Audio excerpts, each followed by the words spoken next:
மரணத்தை முன்கூட்டியே அறிவிக்கும் ஒரு விலங்கு.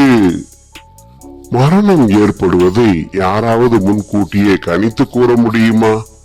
அது சாத்தியம்தானா? நிச்சயமாக முடியாது என்பதுதான் நமது பதிலாக இருக்கும். சகலமும் அறிந்த ஜோதிடர்கள் கூட இந்த விஷயத்தில் சற்று தடுமாறத்தான் செய்வர்.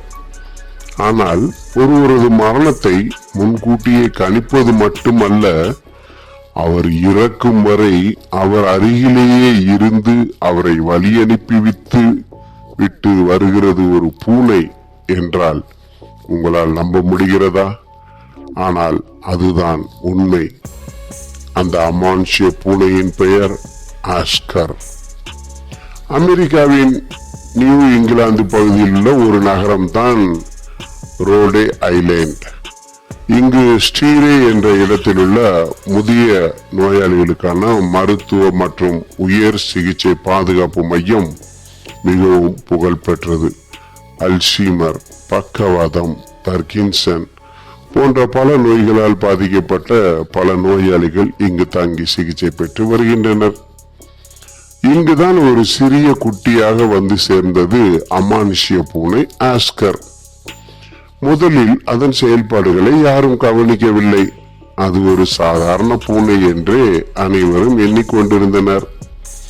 ஆனால் பிரவுன் யூனிவர்சிட்டியை சார்ந்த ஆல்பர்ட் மருத்துவ பள்ளியில் பேராசிரியராக பணியாற்றுபவரும் அந்த ரோலண்ட் மருத்துவமனையின் மருத்துவர்களில் ஒருவரான டாக்டர் டேவிட் டோசா இந்த பூனையை சற்றே அவதானித்து சில செய்திகளை வெளியிட்ட போதுதான் அனைவரது கவனமும் ஆஸ்கர் மீது திரும்பியது. அப்படி என்னதான் செய்தது ஆஸ்கர்? வழக்கமாக மற்ற பூனைகளைப் போலவே வலம் வரும் ஆஸ்கர், யாராவது ஒருவர் மரணிக்க போகிறார் என்று தனது அமானுஷ்ய ஆற்றலால் உணர்ந்து கொண்டால் உடனே அந்த நபரின் படுக்கை அறைக்கு சென்றுவிடும். அங்கேயே பல மணி நேரம் அமர்ந்திருக்கும். அப்போது அதன் உடல், கண்கள் என அனைத்தும் ஒரு வித்தியாசமான தோற்றத்தில் இறக்கும். அந்த நபர் இறக்கும் வரை காத்திருந்து அவர் உயிர் பிரிந்ததும் வித்தியாசமான ஒரு குரலை எழுப்பிவிட்டு அங்கிருந்து வேகமாக நகர்ந்து சென்றுவிடும். இப்படி ஒன்றல்ல இரண்டல்ல நூற்றுக்கணக்கான மரணங்களை முன்கூட்டியே கணித்திருக்கிறது ஆஸ்கர். அதனால் இங்கே தங்கி இருப்பவர்களுக்கு ஆஸ்கர் பூனை என்றால் ஒருவித அச்சம்.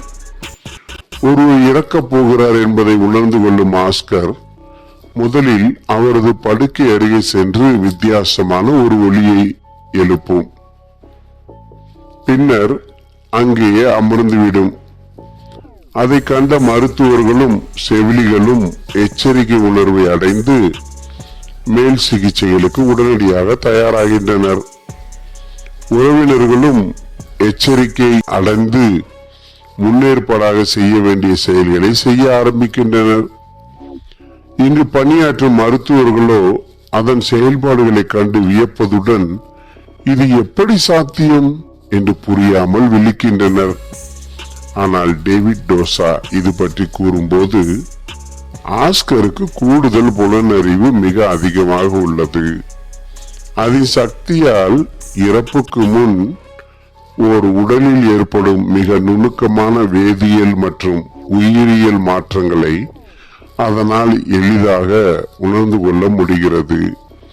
அதனால் இறக்கும் நபர் யார் என்பதை முன்கூட்டியே அதனால் கணிக்க முடிகிறது என்கிறார். சரி, ஆனால் இறக்கும் நபர் அருகே சென்று ஏன் ஆஸ்கர் அமர வேண்டும்? எதற்கு அந்த இறப்பை உற்று கவனித்துக் கொண்டிருக்க வேண்டும்? கேள்விக்கு விடையளிக்க அவரால் முடியவில்லை. தொடர்ந்து இது போன்ற சம்பவங்களையும் கதைகளையும் கேட்பதற்கு நம் தமிழ் நம்பர் 1 ஸ்டோரிஸ் சேனலை சப்ஸ்கிரைப் செய்ய மறக்காதீர்கள் நண்பர்களே. வணக்கம்.